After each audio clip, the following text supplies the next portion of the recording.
Bom, então a ideia hoje é fazer uma discussão a respeito daquela aula passada, que foi uma aula carregada de pontos, assim, talvez sem muito sentido naquele momento. E o que eu quero fazer hoje é discutir um pouquinho aquelas contas, mas fazer de fato uma discussão sem entrar em muitos detalhes técnicos, para que aquilo se torne um pouco mais compreensível e tentar traçar um pouco melhor o objetivo final daquela conta. Mas antes de começar a discussão propriamente dita, eu vou apenas revisar a mensagem da aula passada sem repetir aquela conta gigantesca, que é a seguinte. Então, na aula passada nós definimos uma função de partição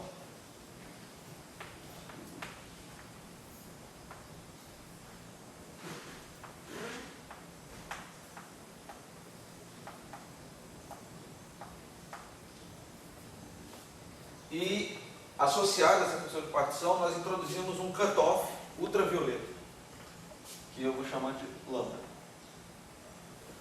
O que significa, na prática, que essa integração funcional ela é feita sobre todos os modos de Fourier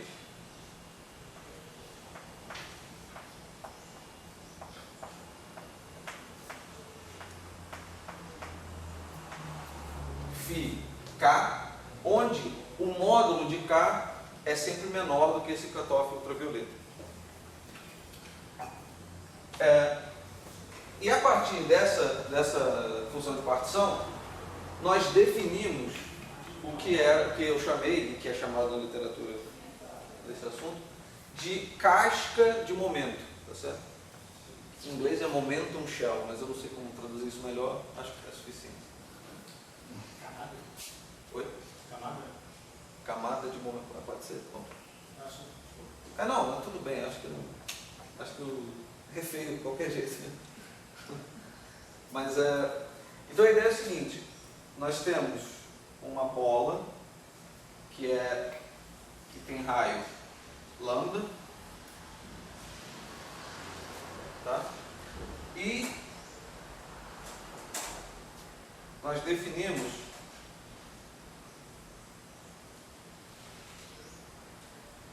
uma outra bola de raio menor,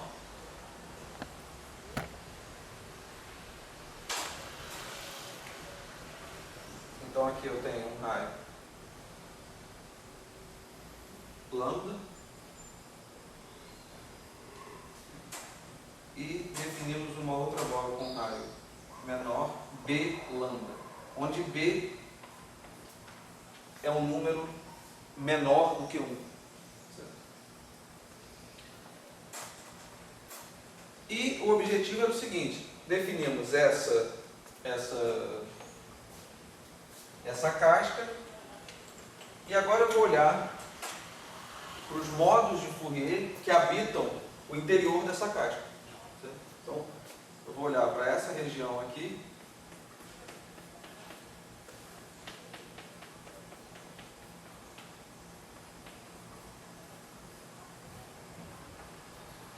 e vou fazer a minha integração funcional não sobre todos os modos de Fourier, ou seja, para módulo de k menor do que lambda, mas para os modos de Fourier que se encontram nessa casca aqui. Ou seja, eu quero olhar para os modos de Fourier que estão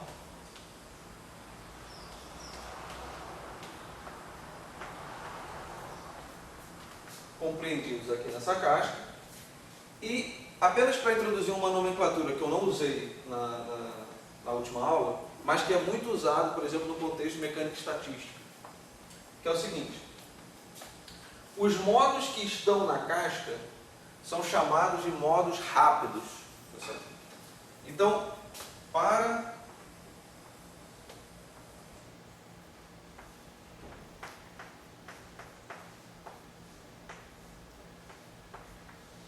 φ de k vai ser chamado de φ rápido.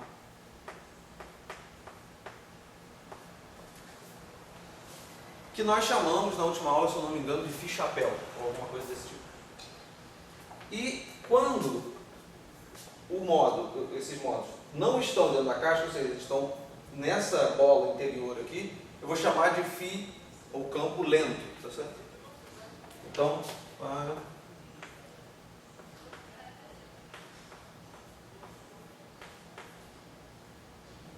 φ de cá vai ser chamado de φ lento.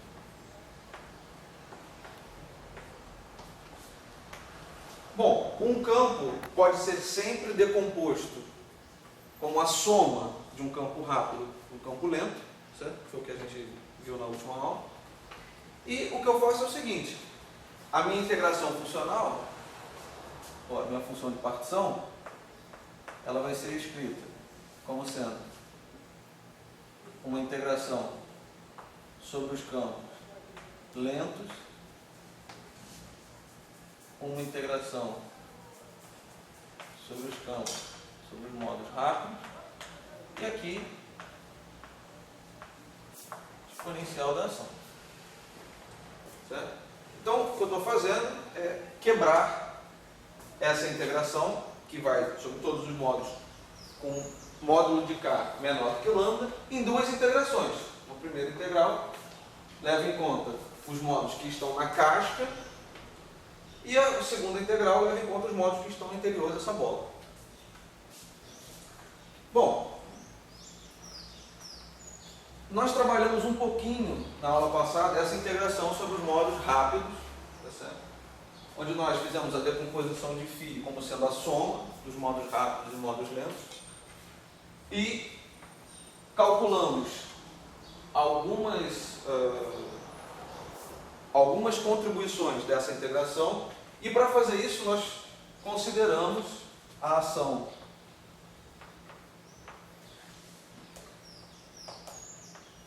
do campo escalar em D dimensões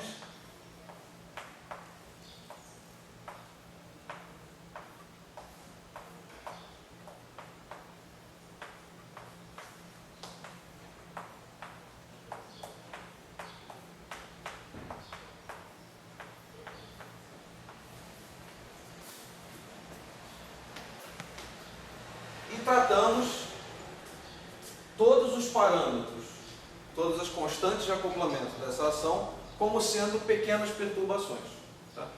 Tanto a massa quanto o lambda. Bom, o que nós concluímos na aula passada é que essa integração aqui, ou seja, a integração sobre os modos rápidos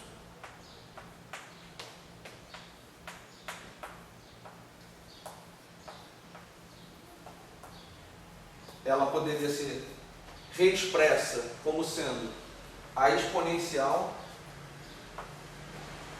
de menos uma ação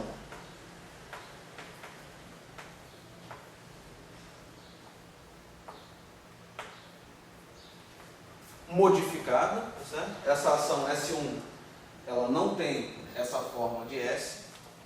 Pelo contrário, nós vimos que S1 pode ter, por exemplo, acoplamentos φ a sexta, φ a oitava, pode ter acoplamentos derivativos.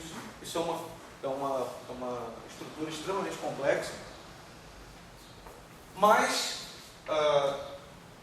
já que você pode reexpressar essa integral funcional como sendo a exponencial menos uma ação, que eu uso a palavra efetiva, no sentido, não no sentido de ação quântica, mas no sentido de ser uma ação que leva em conta os modos que estão compreendidos por essa casca aqui, então essa ação, como ela vai ser o objeto que vai ser colocado agora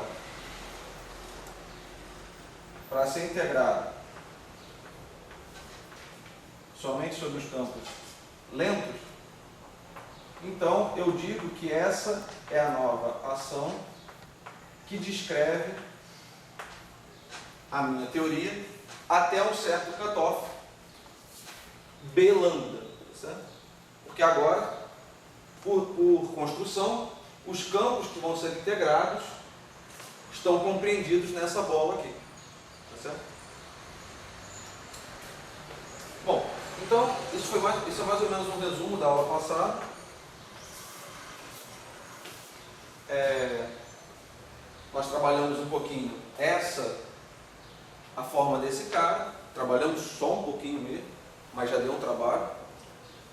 E o que nós vimos, por exemplo, é que ao fazer essa integral, eu gerava termos que, por exemplo, corrigiam a massa da teoria.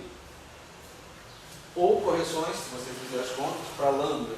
E também termos do tipo φ sexta e assim vai. A gente conseguia ver da simples expansão dessa exponencial aqui, como esses termos surgiam. Então, o que acontece? Suponha que você tem uma teoria, essa teoria é definida até um cutoff lambda, você integra um pouco dos módulos, você integra essa casca aqui, e agora você tem uma teoria que vale até um certo cutoff B lambda, menor do que o cutoff lambda. Você acaba com uma ação modificada, e agora você quer comparar essa ação, certo? S1, com a ação S. Porque esse é a grande filosofia da renormalização. Certo? Você quer saber o que essas correções, a contribuição desses módulos gera para a sua teoria quando você compara com a sua ação inicial. Só que esses campos aqui, isso aqui é uma variável muda de integração. Certo? Então eu poderia simplesmente, em vez de chamar de φ lambda, eu poderia chamar simplesmente de φ. Certo? Mas acontece que esse φ que está aqui é diferente desse φ que está aqui. Porque essa medida de integração, ela é definida um cutoff até lambda. Enquanto que essa medida de integração ela vai ser definida com um cutoff até B lambda. Tá certo? Então, esses campos que aparecem aqui e que aparecem aqui, eles vivem em espaços diferentes. Tá? Mas isso é muito simples de remediar. Basta fazer um rescaling do momento. Certo? Então, por exemplo,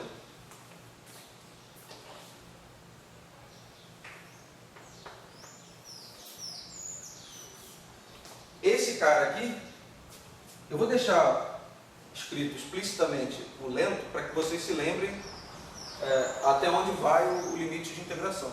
Mas eu poderia apagar isso, porque isso é uma variável muda. Mas essa medida aqui, ela é representada por isso aqui.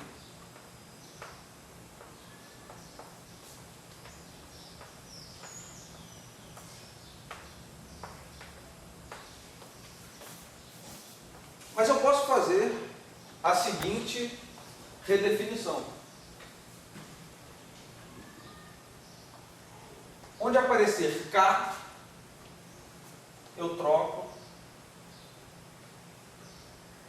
por um K', tal que K' é K sobre B. Tá? Isso no espaço dual, ou seja, no espaço de configurações, é dado pelo seguinte: onde aparecer X, eu troco por um X', que é igual a B vezes X. Tá? Ou seja, eu faço uma redefinição de quem é o momento de teoria. Quando eu faço essa redefinição, vocês podem olhar o seguinte: K, módulo de K, tem que ser menor do que B lambda. Okay? Agora, o que eu quero fazer é o seguinte: onde aparecer K, eu troco por ou seja, o módulo do momento dessa teoria que está aqui tem que ser menor do que B lambda. Então eu venho e digo: agora eu quero que o momento seja redefinido de modo que o momento da teoria é trocado por K vezes B. Tá certo? Então isso aqui vai resultar no seguinte: K' vezes B menor do que B lambda. Ok? Esses B's, como eles são diferentes, B com certeza é diferente de zero, isso implica que o módulo de K' tem que ser menor do que lambda. Então, nessa teoria, após fazer a integração sobre os modos rápidos e fazer essa redefinição no momento, eu acabo com uma teoria cuja medida de integração, agora,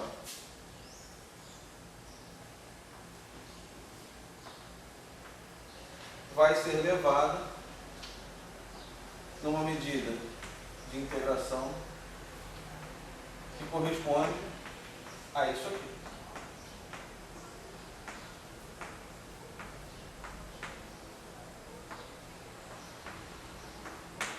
Ou seja, essa redefinição no momento permite a comparação entre essas medidas aqui.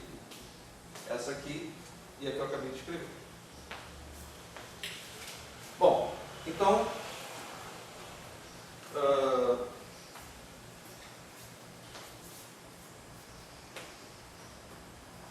isso aqui é um comentário separado.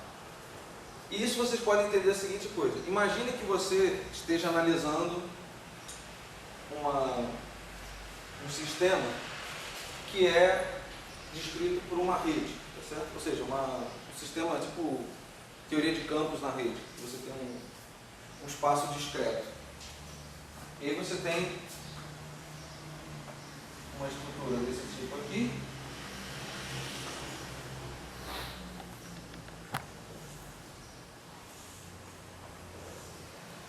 Ao fazer essa integração sobre os modos mais rápidos, é como se você estivesse dando um zoom nessa estrutura. Então você vai pegar isso aqui e isso vai dar um zoom.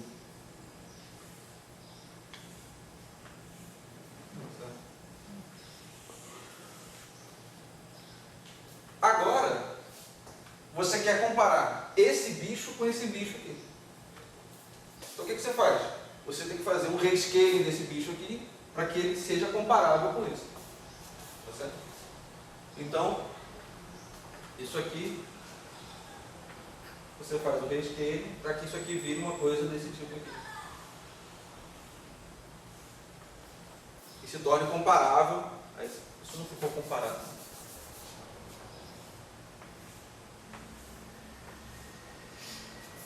Com aquele bicho inicial.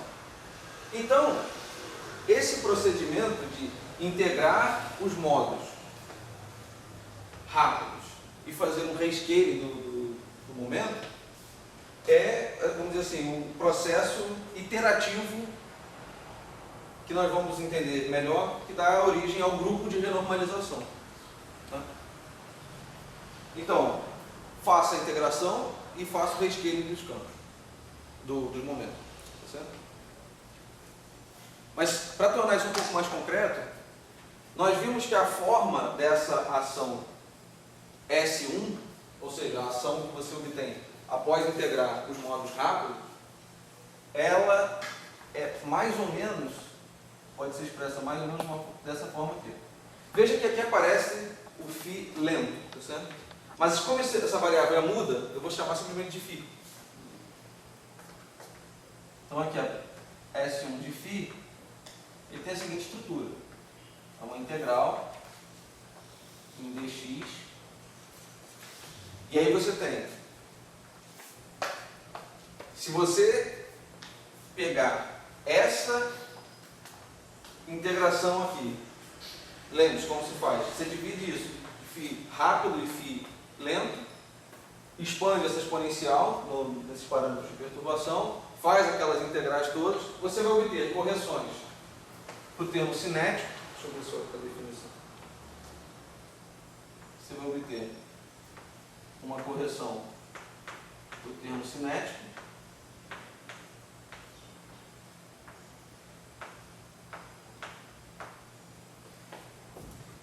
Você vai obter uma correção para o termo de massa, que a gente fez até explicitamente aqui. Então você vai obter uma coisa desse tipo aqui.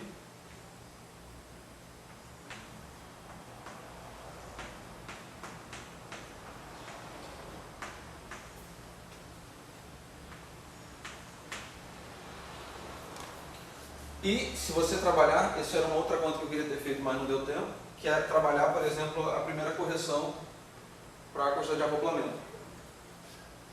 Então, você também vai ter uma correção desse tipo aqui.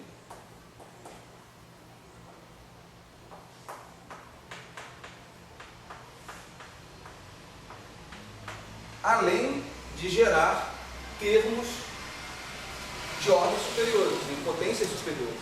Certo? Então, como na última aula a gente viu que expandindo essa exponencial aqui, você ia misturar esses dois termos, né? E você tinha termos do tipo φ à sexta, φ à oitava, e assim vai. Então você vai ter novos acoplamentos que, como na ação original eles não aparecem, eu vou escrever simplesmente só a correção. Então vai aparecer uma correção, vou chamar o novo acoplamento. Eu tenho quase certeza que eu estou usando a mesma anotação do PESP, ele chama de C. Então isso aqui vai ser ΔC. Você vai ter, por exemplo, termos de derivadas superiores, termos desse tipo aqui. E termos de potências superiores.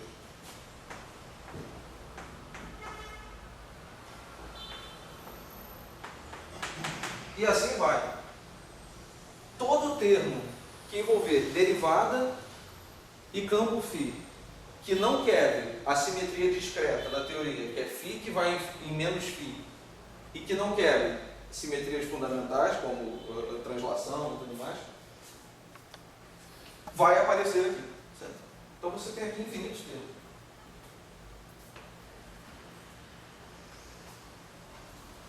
Bom,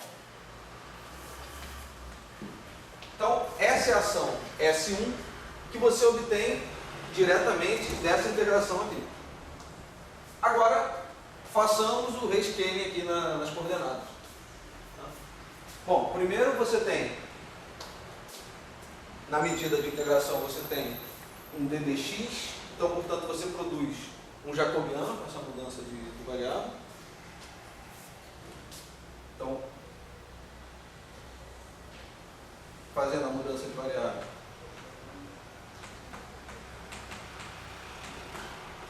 isso aqui vai dar uma integral em d dx linha, e aí calculando o jacobiano, que é simples, vai ser b elevado a menos d, tá? E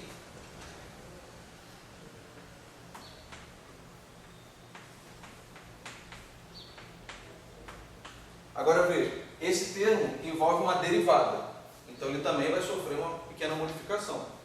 Vai entrar um fator b quadrado, dmi, só que esse dmi agora é calculado com respeito ao x linha, φ ao quadrado, mais meio. Esse termo aqui só envolve os campos, então não gera nenhum fator b. Mais 1 sobre 4 fatorial. Esse também não produz nenhum fator extra.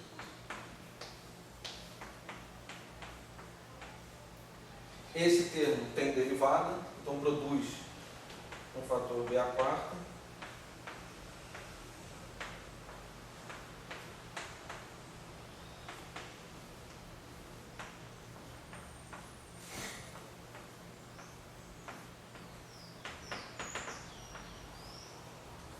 Bom, então eu agora mudei, fazendo esse rescaling no momento, eu tenho agora uma medida de integração que tem o mesmo alcance dessa medida aqui, e como consequência eu tenho que fazer um rescaling aqui na ação S1. Esse rescaling produz essa ação aqui, certo? Agora, o que acontece é o seguinte.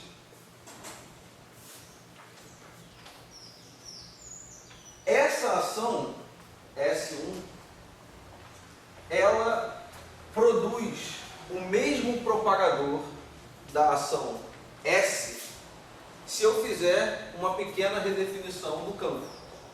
Tá? Porque veja, o termo cinético aqui é dμφ quadrado a menos desse fator que está aqui na frente. Tá? E esse P que aparece aqui. Então, se eu fizer uma redefinição em φ, eu posso cancelar esses caras aqui, de modo a produzir o mesmo termo cinético da ação inicial, e portanto o mesmo propagador. Tá? Então, façamos a redefinição em φ.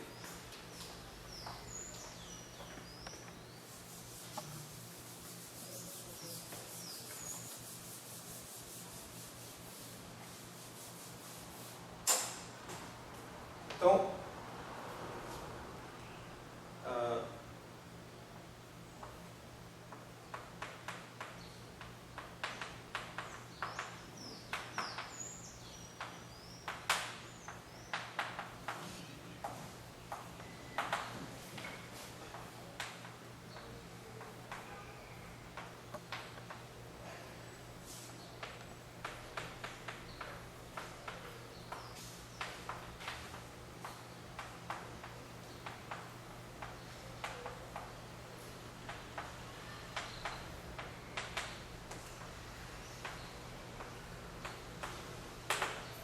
bom, a redefinição é a seguinte: φ, o campo redefinido φ' é igual a B 2 menos D sobre 2, 1 mais delta Z. Então, reexpressando essa ação S1 já com essa redefinição nas coordenadas x, agora colocando também essa redefinição nos campos φ, a gente obtém uma ação S1 em termos desses campos φ', tá certo? Aqui eu não deveria chamar estritamente de S1, mas enfim. Isso vai ser uma integração em d dx. X é uma... Bom, eu vou chamar de x.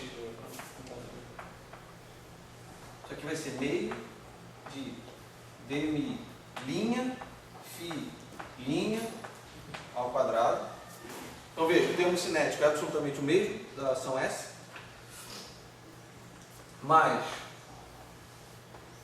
meio m' ao quadrado. Vejam, m', aqui aparecia m ao quadrado mais delta m quadrado. Então, esse m' ele tem que levar em conta essa soma, mas também tem que levar em conta a redefinição do campo φ. Tá?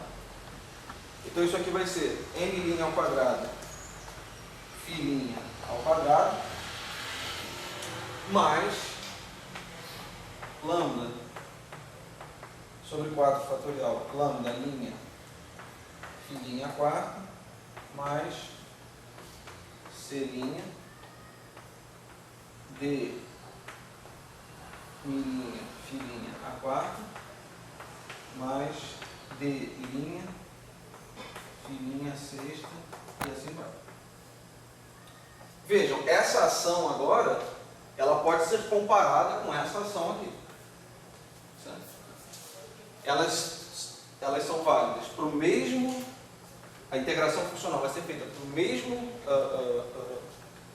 alcance de momento, e essa ação está reexpressa exatamente desta forma aqui, onde eu fiz algumas redefinições no campo e nos parâmetros, entraram parâmetros novos, tá certo?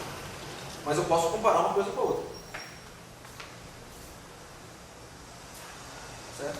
Agora, é importante escrever explicitamente quem são esses parâmetros redefinidos para a discussão que eu vou fazer daqui a pouco. Então, eu vou escrever aqui. É claro que é fácil de calcular isso, mas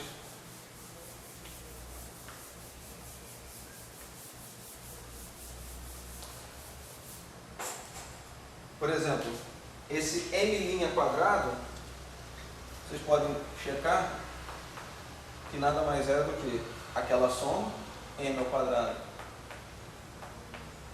mais delta m ao quadrado, vezes o fator que vem da redefinição dos campos.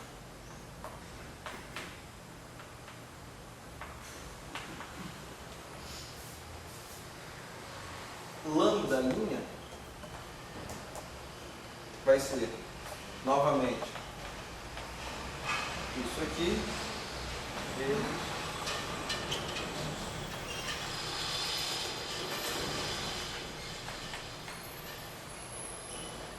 que também tem C',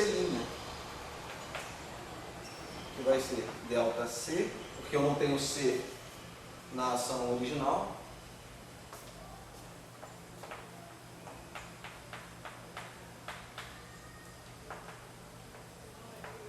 E finalmente, o D' vai ser delta D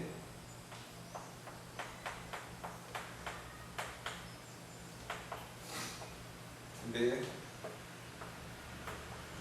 É claro que essa ação S1 contém muitos outros termos, certo? Então eu teria que... Professor, Pode falar. para fazer essas definições todas, a gente não deveria impor algum tipo de condição para manter o polo do propagador, o resíduo? Então, o que eu estou querendo fazer aqui é justamente que essa ação tem o mesmo propagador da outra. Mas para satisfazer isso, a gente não tem que impor condição sobre caso 2, Você está dizendo que... Bom, a gente tem que tomar cuidado com algumas coisas. Primeiro que aqui, eu só estou olhando para a parte totalmente livre. Quero dizer com isso, eu não estou considerando m quadrado como parte da definição do propagador. O que você a sua pergunta está mais relacionada com a visão perturbativa, que você de fato calcula correções radiativas para massa e isso vai shiftar o polo. Mas para cá, o que eu estou fazendo não é tão importante para essa discussão que você tem em mente. Então, o que eu estou dizendo, a minha discussão aqui, porque o meu propósito não é importante mas assim, você pode pensar que você tem a liberdade de fazer essas redefinições e você está fazendo simplesmente redefinições que são triviais, que elas não afetam a sua teoria. Certo? Essa é uma redefinição que certamente não vai afetar a sua teoria, e a outra é uma redefinição multiplicativa do seu campo, um fator que não contribui para nada, não vai mudar a sua teoria. Eu estava pensando mais naquela última ali, né? Na filhinha com as correções já dos coeficientes. Isso é uma redefinição do seu campo. Não tem... É claro que se você faz essa redefinição, você tem que pensar assim, o que você chama de polo, isso é outra história. Mas, por exemplo, se você troca um campo por uma constante vezes o campo, você não está alterando a sua teoria. Você vai produzir um jacobiano na sua integração funcional, que vai produzir um fator multiplicativo na sua integral funcional. Isso não vai mudar as suas funções de correlação, nem nada disso.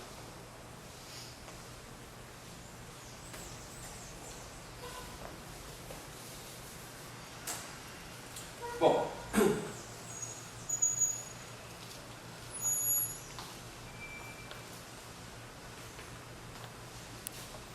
agora, essas redefinições aqui, elas foram feitas após uma integração sobre uma casca de momento. Eu poderia fazer uma integração, fazer outra integração e assim ir aumentando a casca que eu estou integrando e redefinir tudo. Claro que vão entrar correções para essas redefinições que eu estou fazendo aqui, à medida que você vai integrando sobre mais cascas. E se eu tomar, por exemplo, esse parâmetro B muito próximo de 1, então essa casca lambda e essa casca B lambda, elas são praticamente coincidentes, se eu tomar B muito próximo de 1.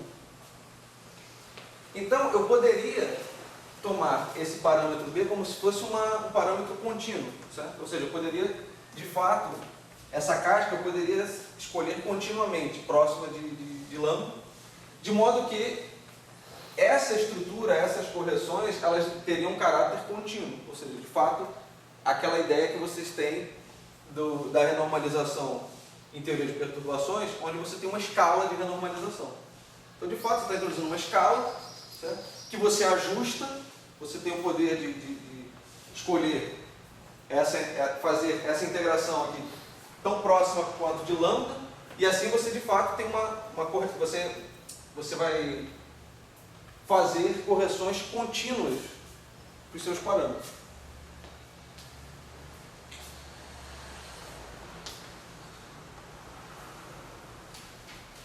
Então você pode pensar desse procedimento, você já começa a fazer alguma conexão com o que vocês já viram de renormalização em teoria de perturbação. A outra coisa é a seguinte, a teoria de perturbação, quando você estuda renormalização via teoria de perturbação, você faz uma conta, por exemplo, da correção da massa, e aí você naturalmente tem que introduzir uma escala de renormalização, e aí você naturalmente é levado ao conceito de fluxo das suas constantes de acoplamento. Essas constantes de acoplamento correm agora com uma certa escala de energia, e você é levado ao conceito de grupo de renormalização. Aqui, apesar de, para fazer a conta na prática, ou seja, para encontrar a forma de S1, eu usei teoria de perturbação, no sentido de que eu expandi isso aqui como sendo perturbações, teoria de perturbações nos parâmetros. A construção em si, ela independe de teoria de perturbação. Certo? Ou seja, o fato de você integrar sobre uma casca, redefinir os parâmetros e escrever isso aqui, independe de teoria de perturbação. Então essa é uma definição, que ainda não cheguei lá, mas essa é uma definição que está construindo o grupo de renormalização de uma forma independente de teoria de perturbação. A questão é a seguinte, isso é útil ou não é? Entendeu? Ou seja, isso tem, no final, a gente consegue extrair efeitos não perturbativos ou não consegue?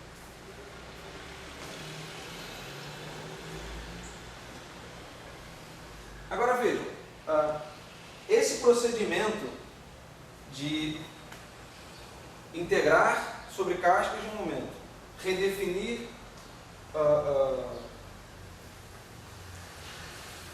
as suas constantes de acoplamento, campos, momentos e tudo mais, isso faz com que, fazendo esse processo continuamente, isso aqui seja uma espécie de geração de lagrangianas, tá certo? Ou seja, você faz uma integração, você gera uma lagrangiana. Você faz outra integração, você gera outra lagrangiana. Tá certo? Vejam que, por exemplo, a lagrangiana inicial, que é a lagrangiana usual do campo escalar, ela não tinha nem termos com esse tipo de operador, nem termos com esse tipo de operador.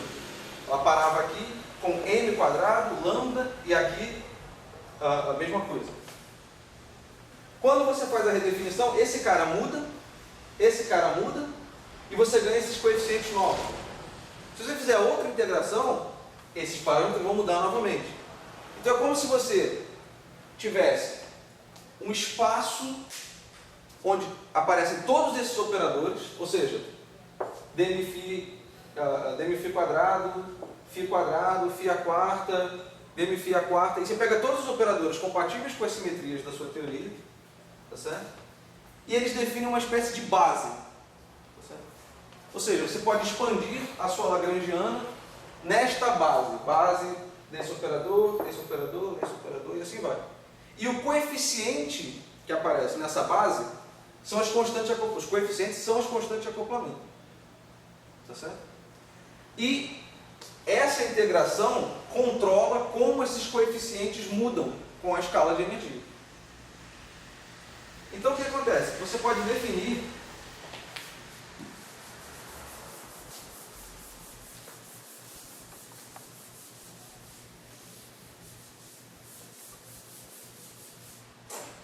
você vem aqui, desenha um espaço que a princípio tem dimensão infinita, tá certo? Que você tem que colocar todos os operadores compatíveis com as simetrias da sua teoria.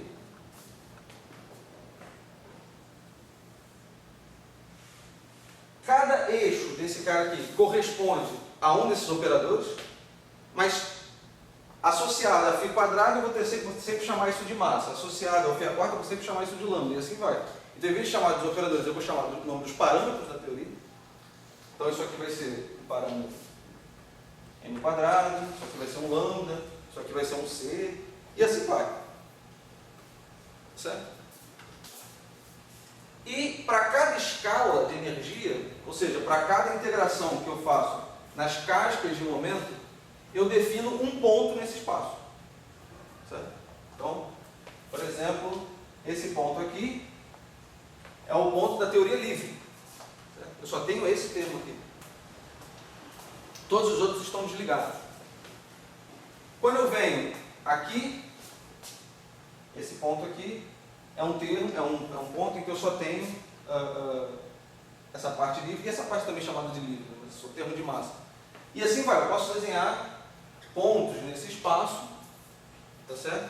E cada ponto vai definir uma lagrangiana. Agora, se você simplesmente pegar a sua ação e integrar ao longo do seu momento, o que você vai obter aqui é uma espécie de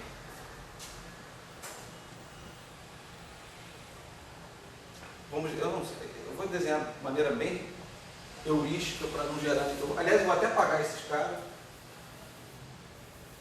para que não seja associado à teoria escalar, mas você define uma espécie de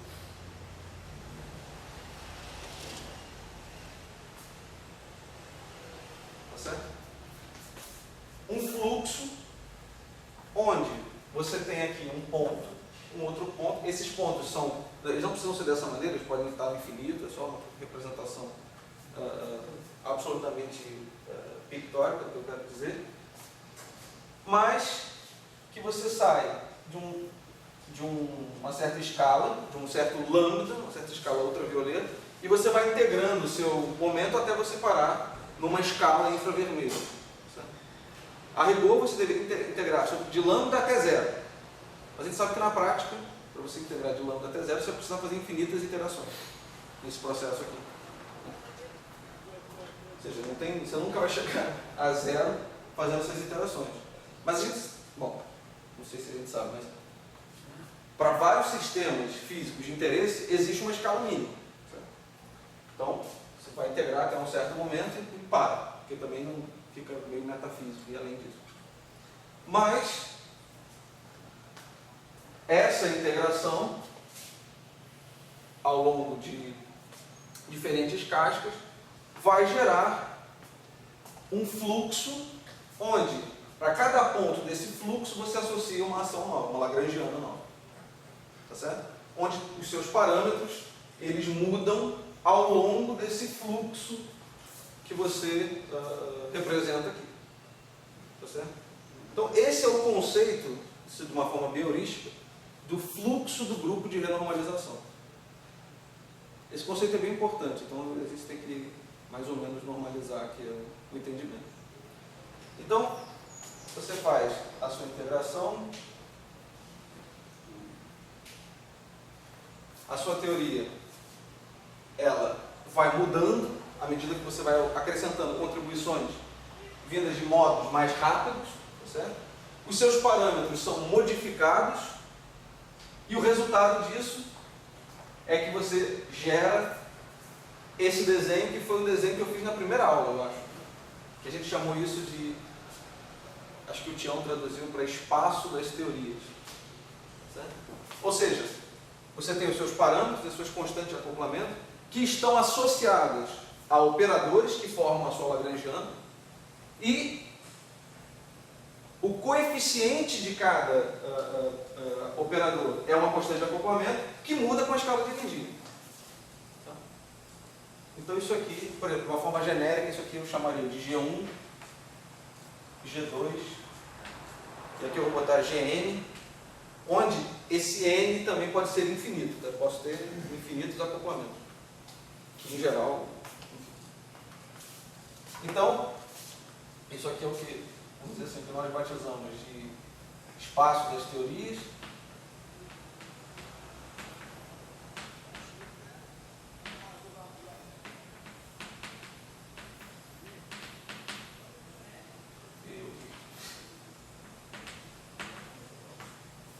E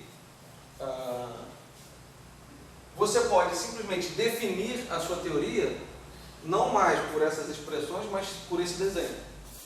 Tá?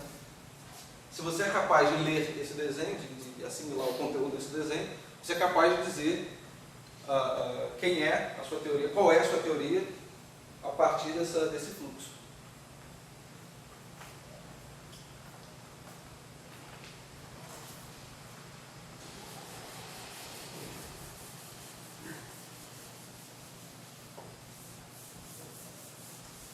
Então, eu vou batizar isso aqui, que é o fluxo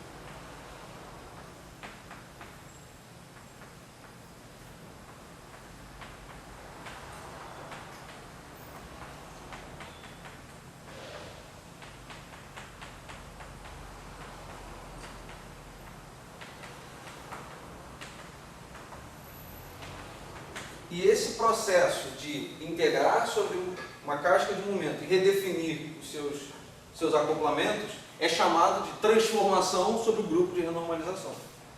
Tá?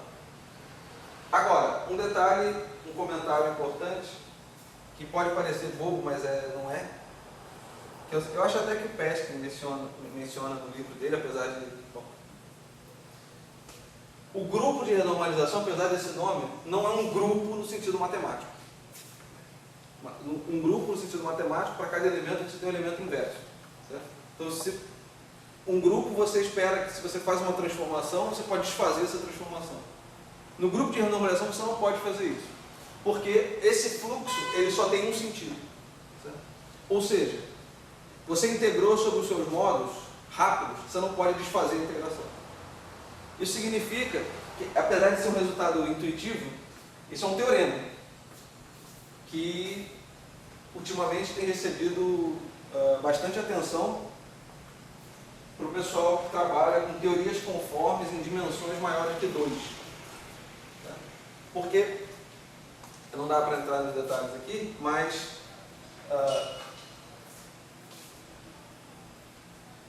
era conhecido que esse teorema era conhecido, demonstrado em D igual a 2, mas não é óbvio que esse teorema se generaliza para D maior que 2, apesar de, me parece que todas as teorias, vamos dizer assim, renormalizáveis e unitárias, eu não tenho certeza do que eu estou falando, então não confio nisso, mas todas as teorias que são razoáveis, vamos dizer assim, satisfazem esse teorema, apesar de não existir uma demonstração. E parece que em 2012 ou 2013, essa demonstração, uma demonstração perturbativa, mas uma demonstração, surgiu. Então, que é do... Eu não sei se eu me arrisco a escrever o nome dele, mas é Komárkovsky e Schwimmer. Eles demonstraram isso. E... Bom, isso tem o nome de Teorema A, Teorema C também, outra versão. Então, isso é um tópico absolutamente quente ainda. Então, falar que grupo de renormalização não é um grupo é uma coisa muito mais profunda do que parece. Eu não sei, eu não sei. Bom, aí eu não sei. O Tiago uma vez comentou que tem estrutura de grupoide. Pode ser. Não sei o que é. Eu não sei. Assim, o comentário que eu sei é a respeito do conceito de grupo, que dão esse nome de grupo de renormalização, mas tem esse resultado de não ter transformação inversa. E o mais interessante é que, de fato, isso é uma coisa muito poderosa. Isso é, assim, você conseguir dizer alguma coisa geral sobre o fluxo de um grupo de anomalização de uma teoria de campo qualquer é uma coisa fantástica. Porque você poderia imaginar, por exemplo, que esse negócio tem um comportamento assim, por exemplo. Ou seja, você tem um comportamento altamente, uma coisa tipo periódica, uma coisa meio estranha, não sei, uma coisa, é curioso. Eu acho altamente não trivial o fato de você conseguir dar uma informação genérica como essa. Mas enfim, o pessoal tem se dedicado bastante a isso nos últimos anos.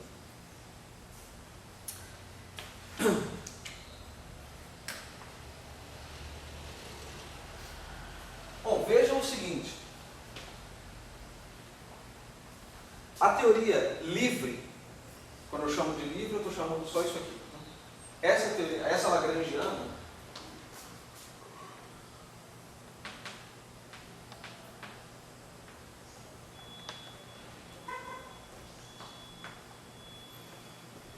ela é invariante sobre o grupo de normalização. Porque vejam, isso aqui está preservado aqui. Eu fiz a transformação do grupo de normalização, isso aqui ficou a mesma coisa. Os outros termos, obviamente, não são. Né? Você tem correções nos coeficientes. Mas se eu considerar a teoria livre, essa teoria é invariante sobre transformações do grupo de normalização, só do grupo de normalização, e nós dizemos que essa teoria corresponde a um ponto fixo do grupo de normalização. Por quê? Você pega esse ponto, faz transformações no grupo de normalização e esse ponto é preservado. Esse ponto é chamado de ponto fixo gaussiano ou de ponto fixo não interagente, por razões gaussiano, porque isso aqui vai gerar uma gaussiana, né, na sua integração funcional. E não interagente, porque, bom, ele não é interagente. Então, isso aqui é um ponto fixo, corresponde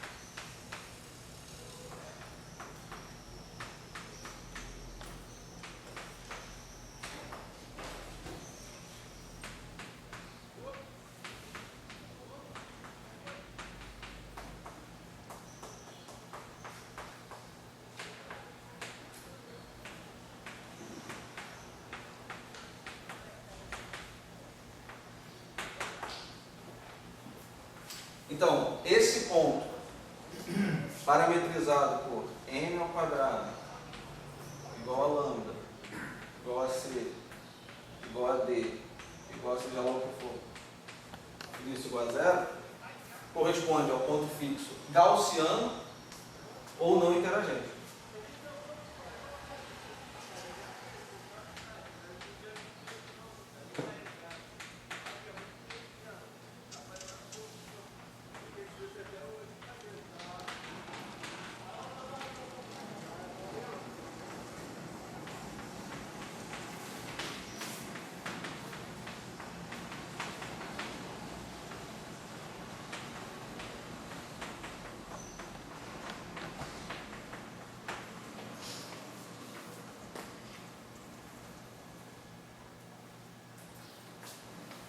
Agora, bom, se você quer aplicar teoria de perturbação de maneira consistente, então você deve trabalhar a sua teoria nas vizinhanças desse ponto fixo. Certo? Por quê? Nas vizinhanças desse ponto fixo, os parâmetros são pequenos. O parâmetro é zero mais uma pequena perturbação. Então, teoria de perturbação vai funcionar bem aqui, nas vizinhanças do ponto gaussiano.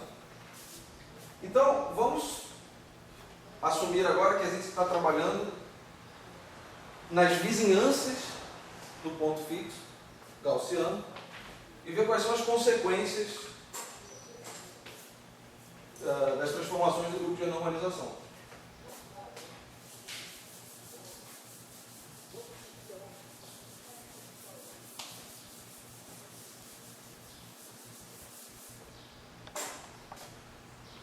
Bom, se você está trabalhando nas vizinhanças do ponto fixo gaussiano, então é o seguinte, esses caras aqui, m quadrado, lambda, aqui nem tem o c, mas eu poderia acrescentar, não mudaria nada, isso aqui seria c e aqui seria d.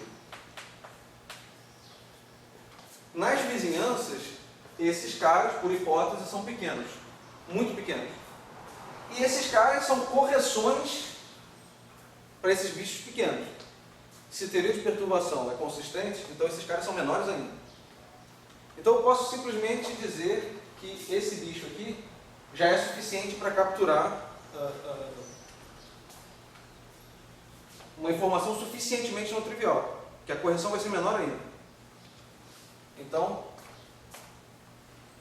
eu posso escrever o m'², eu ignoro as correções e escrevo simplesmente como sendo m² b menos 2. Certo? E faço isso para todos os outros. Lambda, linha, vai ser igual a lambda b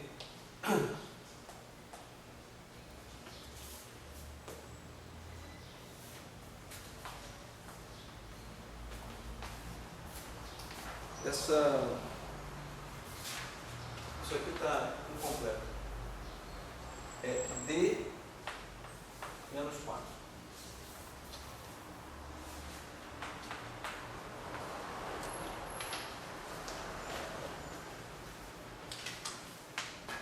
O c vai ser e o d' vai ser d. Bom, uma coisa, a dimensão aí, então, você botou um D qualquer, né? Você define esse delinho, a dimensão que nesse caso, não escutei o que você falou agora no fim. a dimensão não teria tanta importância nesse caso, para delinho, Não, eu vou falar agora sobre isso. Veja, esse parâmetro B ele é um parâmetro adimensional.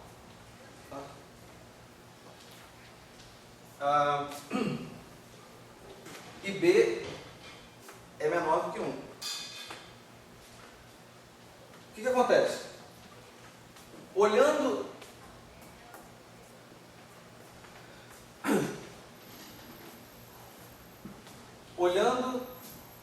a massa, você tem que a massa redefinida é a massa original vezes um número menor do que 1 elevado a um expoente negativo. Certo? Isso significa que você está dividindo a massa por um número menor do que 1. Ou seja, você está aumentando a massa. Então, m' ao quadrado é maior do que m². A massa aumenta. Aqui eu posso fazer a mesma análise, mas eu tenho um problema que eu tenho um D aqui. Então, esse expoente vai ser negativo ou positivo, dependendo da dimensão. Então, por exemplo, para D menor do que 4, todos os outros expoentes dependem da dimensão. Então, vamos fazer a análise de todos eles separados. Para D menor do que 4, esse expoente será negativo. Então, vai acontecer a mesma coisa. Lambda, linha, será maior do que lambda.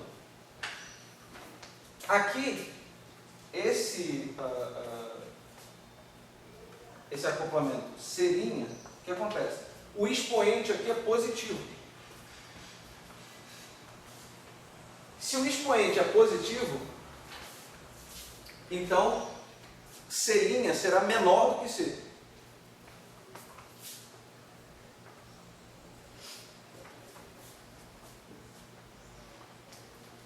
E aqui eu tenho, bom, 2D menos 6 é maior do que 0 se D for maior que 3. Certo? Ou seja, se D for igual a 4. Ou maior.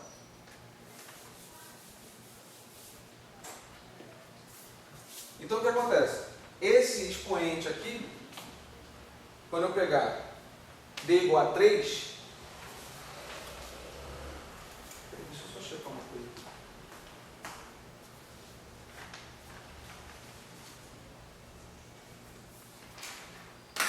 Quando eu pegar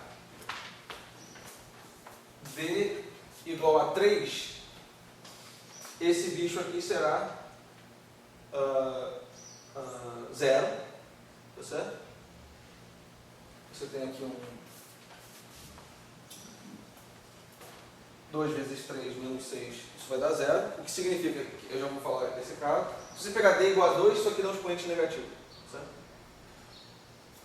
Então, isso ainda depende, essa análise não é, eu teria que subdividir mais ainda isso, então eu não vou subdividir mais, vou ignorar esse cara por enquanto.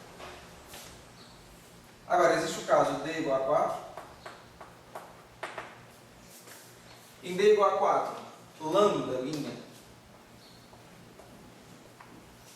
ele simplesmente, quando eu coloco aqui D igual a 4, isso aqui dá B elevado a 0, que dá 1, lambda linha dá igual a lambda. Certo? Então, isso significa que, para entender o que está acontecendo com esse acoplamento, eu não posso desprezar essas correções. Porque nessa ordem não acontece nada com o parâmetro. Então eu deveria ir a ordens superiores. Então, lambda linha é igual a lambda mais correções. Não tenho como afirmar nada ainda, se isso aumenta ou diminui.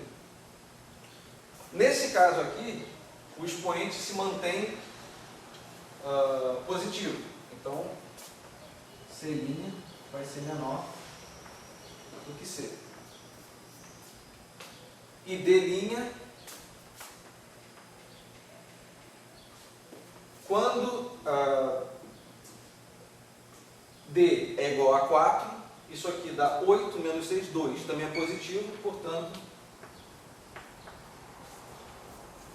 Bom, e assim vai. O que acontece? Nosso interesse maior é em D igual a 4. Em D igual a 4, eu tenho, acho que, bom, a massa é sempre obedece a essa transformação. Então, em D igual a 4, a massa transformada aumenta com relação à massa original. O lambda, eu não sei dizer, por enquanto. E os acoplamentos que vêm dessas interações de ordem superiores, todos diminuem, certo? O que isso significa? Isso significa que, se eu pego um ponto nas vizinhanças do ponto gaussiano, a transformação do grupo de renormalização vai tentar puxar a massa para um valor maior, ou seja, portanto, vai tentar afastar a teoria do ponto fixo gaussiano. O ponto fixo gaussiano é onde todo mundo é zero. Se a massa está aumentando, ela está tentando tirar a teoria das vizinhanças desse ponto fixo. Enquanto que os acoplamentos que vêm de interações superiores, de derivadas superiores e de potências superiores, eles estão diminuindo. Ou seja, a transformação pelo grupo de normalização está tentando jogar esses caras para zero. Certo? Então veja, ele está puxando a teoria para longe do ponto fixo no sentido da massa, enquanto que está jogando a teoria para o ponto fixo nos acoplamentos de ordem superior. Esse cara aqui eu não sei dizer o que acontece. Tá certo? Eu não sei dizer o que acontece a essa ordem aqui. Porque essa ordem... Aqui tem diferença entre aqueles dois pontos fixos ali, aquele primeiro de cima de ultravioleta, alguma coisa assim, ou pode ser? A princípio eles são pontos por exemplo, esse seria o infravermelho, aquele ultravioleta, ou o contrário, depende da teoria. Depende da teoria.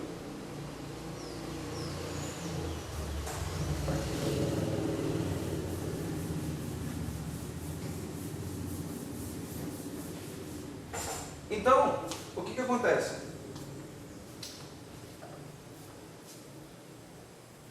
Esses parâmetros, esses acoplamentos que aumentam o valor à medida em que eu faço uma transformação pelo grupo de renormalização, no caso aqui a massa, são chamados de acoplamentos relevantes, tá certo?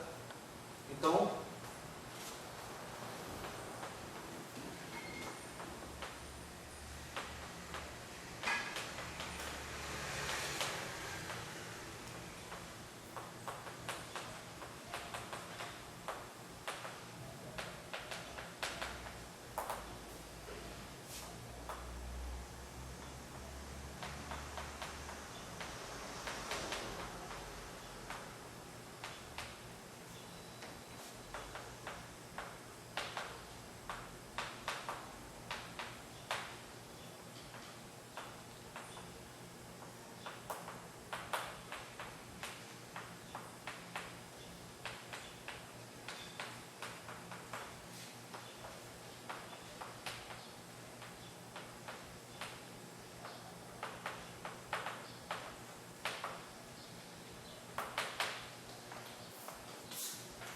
acoplamentos que diminuem sob transformações do grupo de anormalização são chamados de irrelevantes, certo? Então,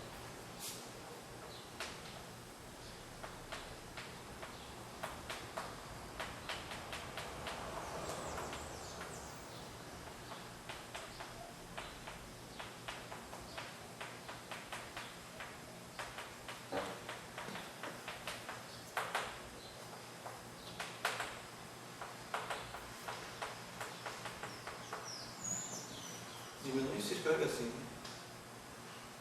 É com E mesmo, é com I. É diminuem ou diminui? Não, diminui. Diminui.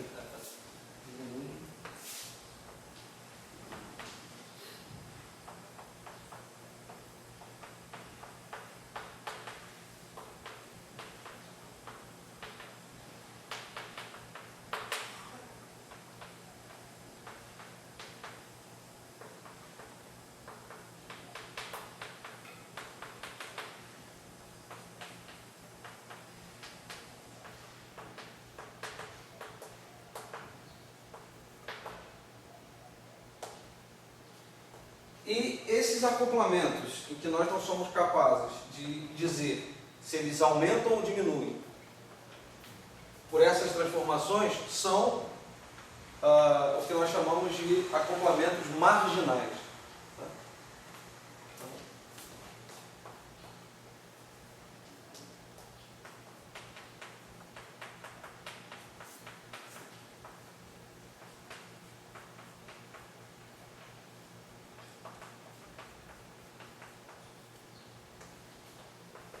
Então aqui eu vou dizer que é necessário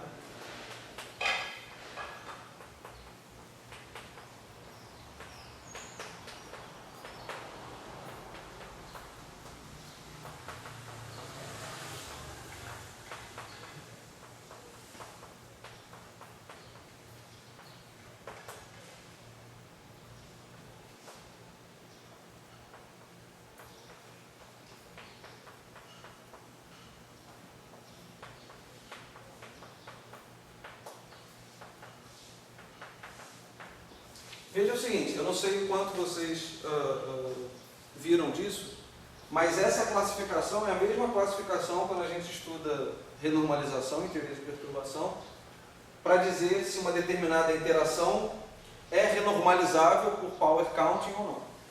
Certo? Quando você tem uma interação em que o parâmetro tem dimensão de massa positiva, nós classificamos essa interação, a interação associada a esse acoplamento, como sendo uma interação renormalizável, certo? Ou super renormalizável. E quando nós temos acoplamentos que que têm dimensão de massa negativa, nós chamamos a interação de interação não renormalizável, que é o caso, por exemplo, da gravitação.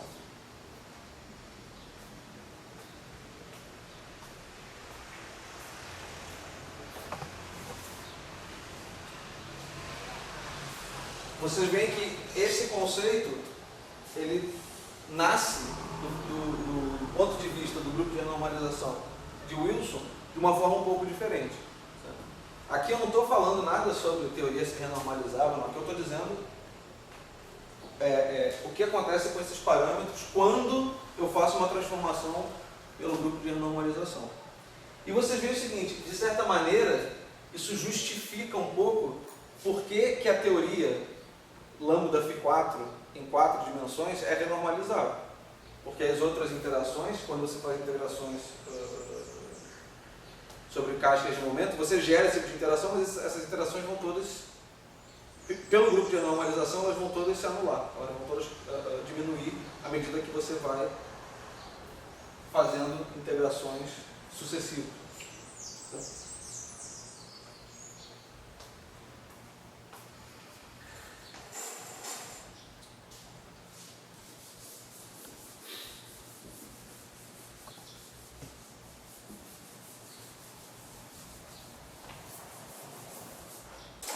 Alguma coisa que a gente está fazendo de respeito à divergência, isso que a gente está fazendo, eu acho que eu estou meio perdido ainda. Divergência infravermelha? Não. Não, né? Não. Então, mas a gente espera chegar a, por exemplo, problemas que você tenha a introduzir fazer a normalização perturbativa, a gente normalmente tem aquela regra de proporção soft particles, né? Quando a gente faz cross-section, você aparece tem umas partículas que não pegam o tempo todo. Nesse caso aí, a gente escapa disso? Ou Não, isso? Existem é porque assim, eu não queria entrar na discussão de divergências infravermelhas, mas você pode entender um pouco que o conceito de divergência no grupo de normalização wilsoniana ele é bem diferente do que as divergências que saem de teoria de perturbação. Porque, por exemplo, você sabe que se você fizer a renormalização usual da teoria escalar, você vai gerar correções que são divergentes. E aí você tem que renormalizar a teoria. Aqui, como todas as integrações são feitas no intervalo finito, certo? Então você integra de lambda até b lambda, como esses intervalos eles são finitos, você nunca vai gerar divergência. Você vai gerar divergência ao fazer a integração completa. Então, é claro que o objetivo não é só fazer a integração sobre uma caixa. O objetivo é fazer a integração sobre infinitas iterações. Então, no final de infinitas iterações, você vai encontrar divergência. Mas aqui, do ponto de vista do grupo de renormalização wilsoniano, o que acontece? A divergência, ela nasce como sendo correções aos seus parâmetros de acoplamento que aparecem a todas as ordens das suas iterações. Você faz uma iteração, você gera uma correção. Você faz outra iteração, você gera mais uma correção. Você faz outra... E é daí que vem a divergência. E sempre crescendo isso? Sim, mas a questão toda é a seguinte. A chave do grupo de normalização wilsoniano é que ele faz esse processo passo a passo. Então você tem controle de alguma... É claro que na teoria, você integrar tudo de uma vez ou integrar parcialmente sobre as cascas, não deveria gerar nenhuma diferença.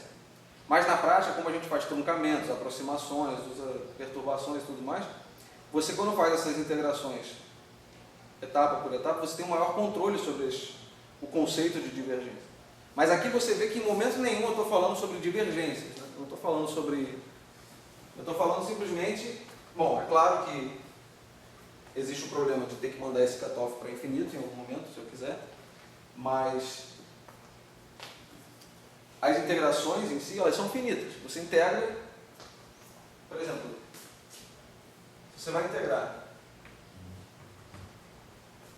esse bicho aqui, e você integra, por exemplo, de 0 até um certo cutoff, aqui você está salvando a teoria, mas você ainda pode ter divergências infravermelhas, como você falou.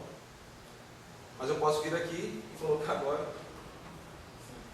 E aí você não vê esse tipo de coisa também. Mas não é que não exista, é que você está trocando essa manifestação dessa divergência por uma outra coisa, que vai ser justamente o fato de você estar lidando com a teoria dentro de uma caixa. Aí quando você integra novamente, vai aparecer uma outra contribuição vindo dessa segunda caixa. E assim, esse processo iterativo vai sempre gerar correções e no final da história, quando você integrar sobre tudo, você vai gerar divergência. Mas, pelo menos nesse estágio de integrar uma casca, você não vê a manifestação de divergências dessa forma usual. Então é um conceito que existe que corre por um outro lado, mas você não foge do problema.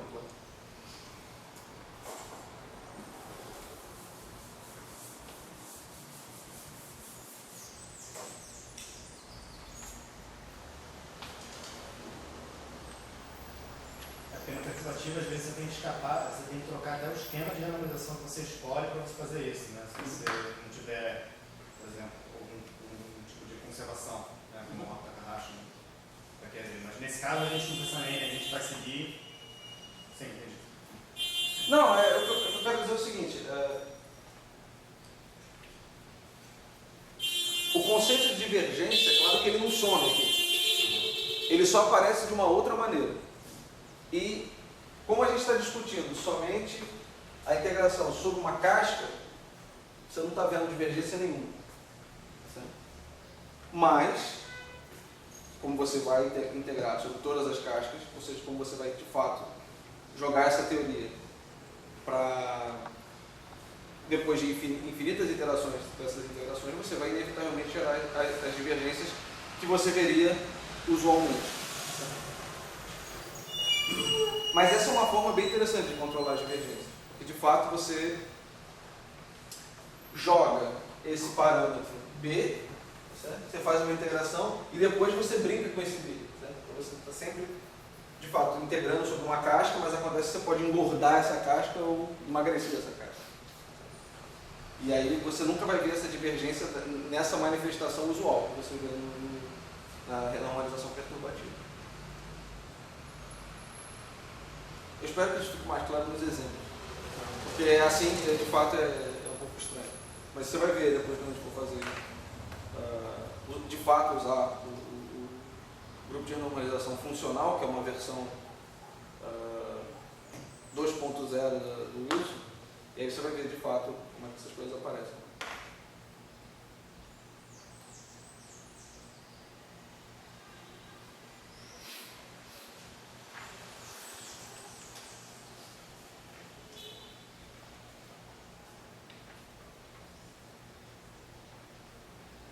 Bom, deixa eu mencionar uma coisa, né?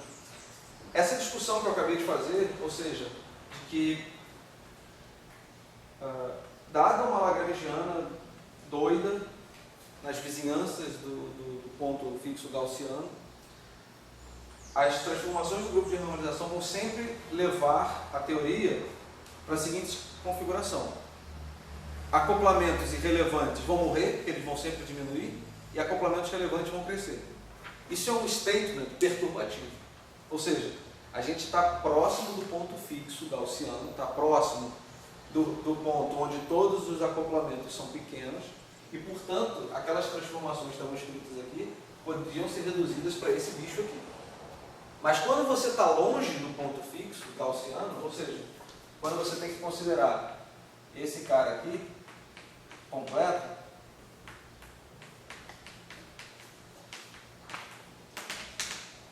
e para todos os acoplamentos, você tem aqui competições. Né? Você tem aqui, você não pode desprezar, de repente esse cara aqui, perto do ponto fixo gaussiano, esse cara é muito, muito pequeno, portanto esse cara aqui, por hipótese, é menor ainda, então você despreza.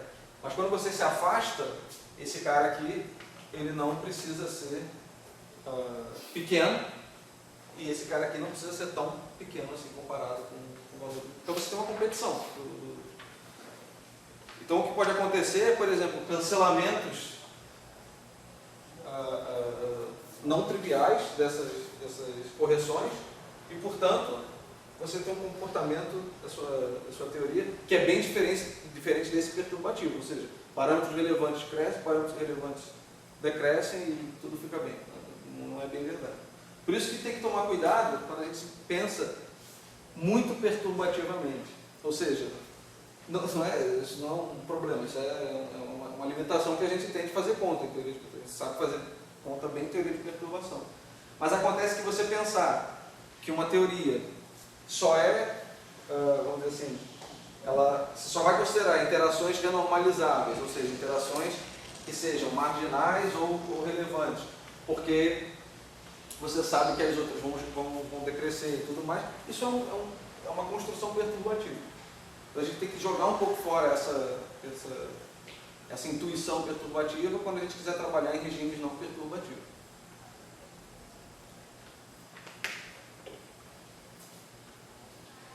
Mas enfim,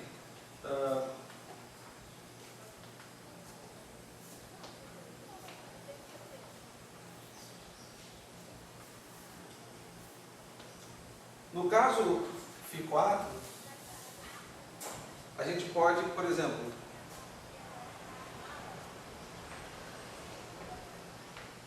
em D igual a 4,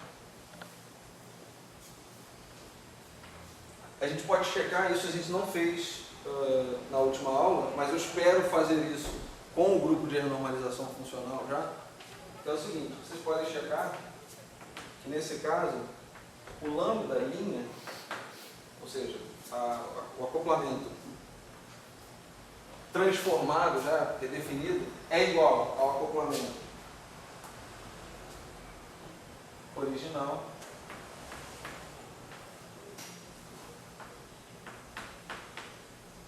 log de 1 sobre B. Tá?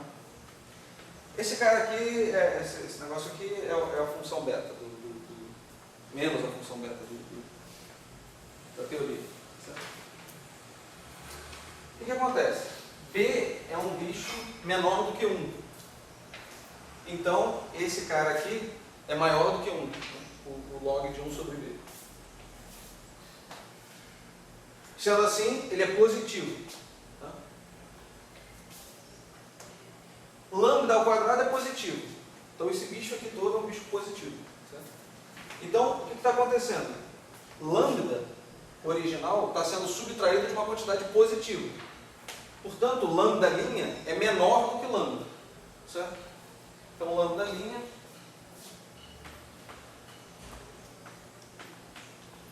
o que isso significa? Isso significa que esse acoplamento é um acoplamento marginal, porque em 4 dimensões esse cara aqui é adimensional, mas quando você faz o cálculo da correção à primeira ordem, você vê que esse cara está decrescendo. Portanto, é um acoplamento marginal irrelevante. Ou seja, quando você considera a primeira correção, você descobre que ele está decrescendo. Então, o que vai acontecer? A teoria, mas veja que ele é um cara que cai, esse log 1 sobre B, à medida que você vai considerando novas interações, como isso aqui tem um logaritmo, ele decresce de uma forma lenta, tá certo? Mas decresce. Então, ele é um acoplamento que também vai caminhar para zero, assim como os outros acoplamentos irrelevantes. Isso significa que quando você integrar sobre, fizer várias iterações dessa teoria, dessa integração dessa teoria, você espera que esse cara vai ser zero, ou vai ficar muito próximo de zero, e portanto, é curioso isso, mas parece indicar que a teoria escalar, ou seja, a teoria lambda Φ4, quando você considera o seu cutoff, lambda maiúsculo, indo para infinito, ou seja, quando você sai lá do infinito e começa a fazer integrações até zero, esse parâmetro lambda vai morrer, uma hora vai ser zero. O que significa que essa teoria não parece ser uma teoria que existe, ou seja, uma teoria interagente que exista quando você joga o seu cutoff para infinito. Ou seja, O fato de você jogar o cutoff para infinito e automaticamente esse parâmetro lambda ir para zero, parece sugerir que essa teoria deve ser uma teoria efetiva, ou seja, você não pode jogar o cutoff para infinito. É claro que isso aqui, enfim, daqui para cá eu estou pulando várias etapas, é um resultado, é um loop, é um resultado perturbativo e tudo mais. Mas o que seria logicamente aceitável é que, de fato, você considera ordens superiores nisso aqui e esses caras meio que se cancelam para que você não fique diminuindo para sempre o parâmetro até zerar. Certo? Isso é uma esperança lógica disso aqui. Ou seja, você vai colocando correções aqui, essas correções compensam esse cara aqui de modo que você pode reverter, ou seja, você pode crescer em vez de... Mas há bastante evidência de que isso não acontece com a teoria lambda em 4 dimensões. Então, fica essa notícia de que lambda F4 parece ser uma teoria efetiva.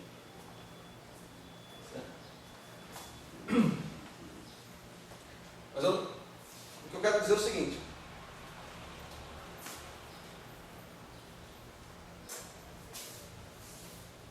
nós começamos com um parâmetro, um acoplamento marginal, calculamos a primeira correção e vimos que esse parâmetro está decrescendo. Certo? Se tudo continuasse como aqui está, ou seja, se ao fazer novas iterações, as correções que aqui aparecem são correções que de fato mantêm esse comportamento, então espera-se que esse acoplamento vá a zero, assim como os acoplamentos C e D. O que sugere que, se você pensar num desenho desse tipo aqui,